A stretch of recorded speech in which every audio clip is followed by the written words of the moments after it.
கொஞ்சம் மரம் எடுமா ஃபுல்லாக இங்கே தான் தெரியும். நிப்பாட்டி வச்சுக்க வேணாம்.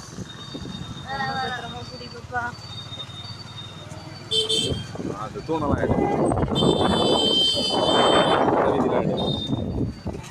ஷார்ட்டு நான் என்ன சொல்கிறேன், வீடியோவே போடுறேன்.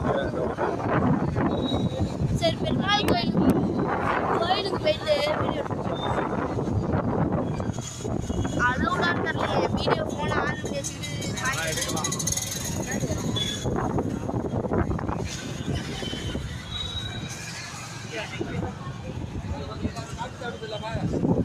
சாப்பிடலாம் சார். ஏன் காபி சாப்பிட கூப்பிட்டாரு, சாப்பிட்டே. எங்கேயா ஓட்டக்கடை லீவா இன்னைக்கு? கடை ஓனர் வீட்டில் தான் இருக்கும்.